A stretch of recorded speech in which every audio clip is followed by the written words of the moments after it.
सातत्याने प्रयत्न आणि परिश्रम करा, रामराज्य दूर नाही. मध्य प्रदेशचे माजी मुख्यमंत्री शिवराजसिंग चौहान यांचे प्रतिपादन. 13व्या भारतीय छात्र संसदेचा समारोप संपन्न. आता अयोध्येमध्ये राममंदिर उभारले गेले आहे. मात्र रामराज्य अस्तित्वात येण्यासाठी आपल्या सर्वांच्या एकत्रित प्रयत्नांची आणि परिश्रमाची आवश्यकता आहे, असे प्रतिपादन मध्य प्रदेशचे माजी मुख्यमंत्री शिवराजसिंग चौहान यांनी केले. मी माजी मुख्यमंत्री जरूर आहे, पण याचा अर्थ असा नव्हे की जनतेने मला नाकारले आहे. मी आता मध्य प्रदेशचे मुख्यमंत्री नसलो तरी राजकारणामध्ये अधिक व्यापक ध्येय घेऊन कार्यरत राहणार आहे, असे ते म्हणाले. MIT स्कूल ऑफ गव्हर्नमेंट व MIT वर्ल्ड पीस युनिव्हर्सिटी आयोजित 13व्या भारतीय छात्र संसदेच्या समारोप प्रसंगी ते प्रमुख पाहुणे म्हणून बोलत होते. या प्रसंगी पूज्य डॉक्टर ज्ञानवत्सल स्वामी, लोकसत्ता चळवळीचे अध्यक्ष डॉक्टर जयप्रकाश नारायण, MIT WPUचे संस्थापक डॉक्टर विश्वनाथ कराड, कार्याध्यक्ष राहुल कराड, ज्येष्ठ संगणक तज्ज्ञ डॉक्टर विजय भटकर, कुलगुरू डॉक्टर RM चिटणीस आदी उपस्थित होते. या समारोपीय कार्यक्रमाची सुरुवात डेमोक्रेसी बेल वाजवून तथा दीपप्रज्वलन करून झाली. सुरुवातीला उपस्थित प्रमुख पाहुण्यांचा सत्कार करण्यात आला. या प्रसंगी बोलताना चौहान म्हणाले की महिलांचे सक्षमीकरण, दर्जेदार शिक्षण आणि पर्यावरण संवर्धन ही माझी यापुढील कार्याची क्षेत्रे असतील. समाजाच्या कल्याणासाठी विद्यार्थ्यांनी राजकीय क्षेत्रामध्ये प्रवेश करावा, असा माझा सल्ला आहे. मी जनतेसाठी आणि देशासाठी काम करण्याच्या माझ्या भावनेने राजकीय क्षेत्रामध्ये आलेलो आहे. राजकारण या विषयाकडे टोकाच्या भूमिका घेऊन पाहिले जाते व राजकारणाला सतत दूषणे दिली जातात. मात्र जर समाजामध्ये परिवर्तन घडवायचे असेल तर युवकांनी राजकारणामध्ये यावे, समाजाला नवी दिशा द्यावी. मी राजकारणामध्ये आल्यामुळे अनेक चांगली कामे करू शकलो. तुम्ही देखील करा, असे आवाहन त्यांनी केले. या प्रसंगी बोलताना डॉक्टर ज्ञानवत्सल स्वामी म्हणाले की भारत विश्वगुरू संज्ञेला पात्र आहे.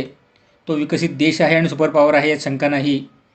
विद्यार्थ्यांनी आपली देशाप्रती जबाबदारी ओळखावी आणि परस्पर सहकार्याचे तत्त्व अंगी बाळगावे.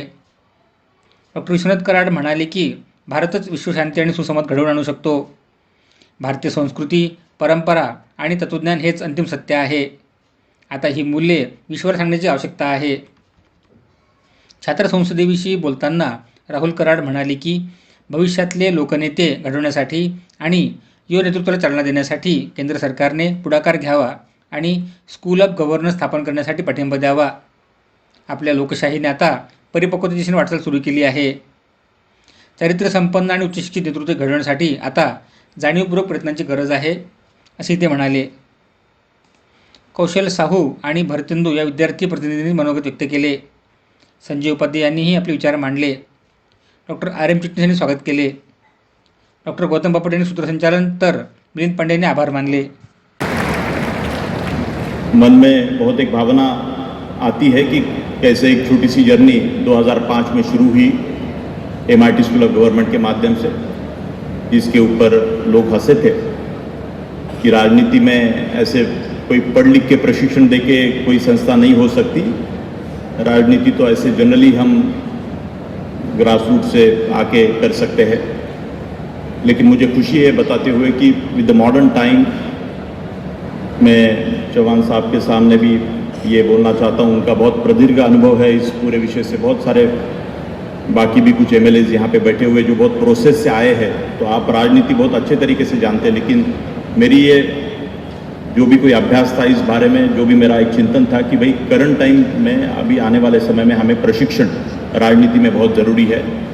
राजनीति के प्रति आस्था, राजनेताओं के प्रति आस्था, पॉलिटिकल पार्टियों के प्रति आस्था, ये बात पिछले 19 सालों से हम बोलते आए हैं कि राजनेता चोर है, पार्टियां भ्रष्ट है. सिनेमा में देखते हैं, जनरल हमारे टॉक्स में हम बात करते हैं, क्रिकेट की बात, पॉलिटिक्स की बात, सिनेमा की बात, ये बहुत आम चर्चा भारत में होती है. और पॉलिटिशियंस के बारे में हमारे मतलब एक सटायर जिस तरीके से कह सकते हैं कि हमेशा राजनेता या, तो मैं इसको बहुत बारीकी से, जो भी एक तालीम मुझे हमारे फाउंडर साहब, माय फादर डॉक्टर कराड, उनसे मुझे मिली कि भाई समाज को हमने किस तरीके से देखना चाहिए, तो उसी का नतीजा है कि 2005 में ये पहला स्कूल राजनीति का प्रशिक्षण देने का पैदा हुआ. और उसी के पेट से भारतीय छात्र संसद का 2011 में मेरी जो उत्कंठा थी कि भाई हम इम्पैक्ट कैसे करें हमारे लोकतंत्र के ऊपर, और एक न्यूट्रल तरीके से एक ऐसा प्लेटफॉर्म हो जिसपे सभी पॉलिटिकल पार्टियों के लोग आए, सभी आइडियोलॉजीज़ के लोग आए, विचारों के लोग आए और वो अपनी बात लोकतंत्र के बारे में, नेशनल कंसर्न के बारे में यहाँ पे रखे।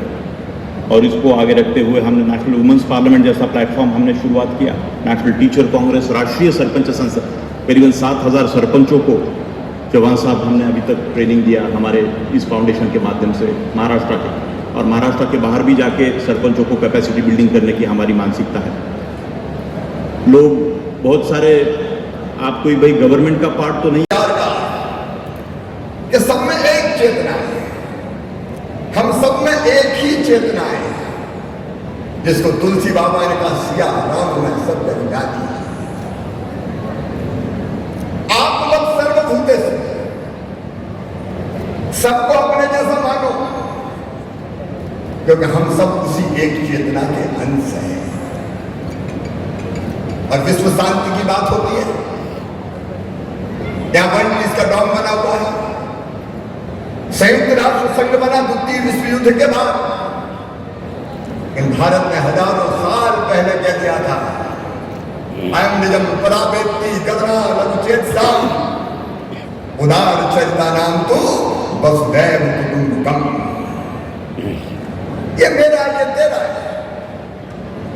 ये सोच छोटे दिल वालों का होता है, जो विशाल हृदय के होते हैं वो तो कहते सारी दुनिया ही एक परिवार है।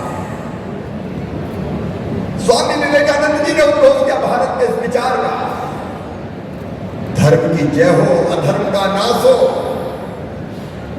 लेकिन ध्यान से सुनना बेटा बेटियों, प्राणियों में सद्भावना हो, मनुष्य मात्र में नहीं, प्राणियों में सद्भावना हो, और केवल हमारा नहीं, विश्व का कल्याण। सर्वे भवन्तु सुखिनः, सर्वे सन्तु निरामया, सर्वे भद्राणि पश्यन्तु मा कश्चित् दुर्भाग् भवेत्। सब सुखी हो, सब निरोग हो, सबका मंगल हो, सबका कल्याण हो। ये भारत का विचार।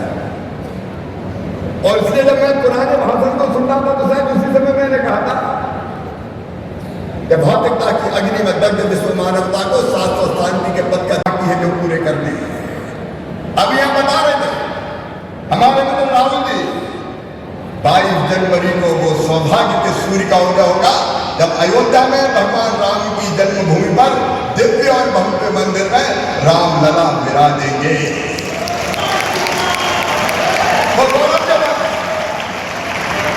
हम सौभाग्यशाली हैं, सैकड़ों वर्षों के संघर्ष के बाद ये हो रहा है। लेकिन राम लला तो आएंगे, राम राज भी आएगा। और राम राज है, उसके लिए लड़ना है, काम करना है। ऐसे नहीं जाएगा कि मैं तो देखता हूँ क्या सोशल मीडिया के पास हाथ बुला दूंगा, मुझे क्या करना चाहता है। तुम्ही को करना पड़ेगा, मैं भी करूंगा, तुम भी करो, हम मिलकर करेंगे। राहुल जी आपने एक प्लेटफॉर्म तैयार किया जिसमें दलगत राजनीति से लेकर उसके लोग आए और कुछ अच्छी चीजों के लिए संघर्ष करें। क्या राजनीति में धन का प्रभाव खत्म करने के लिए तुम काम नहीं करोगे? क्या राजनीति केवल अमीरों की तिजोरी से चलेगी? अभी मैं क्या करते लगा जो मैंने सुना मैं तो हैरत में रह गया। Stand before you to convey the message of what Mother India stands for. And then he says, remember in the future, the union of science and religion of spirituality alone will help to bring harmony and peace to mankind.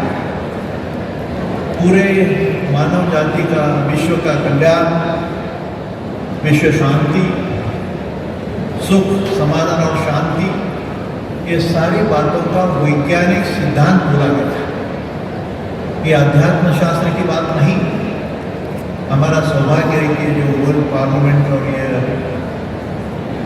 जो students का parliament जो बना, इसको भी 12 साल हुए। It's a good luck for all of us that forgetting all the caste, creed, religion and bodies of nations, and also the essence and philosophy behind the words spirituality and science.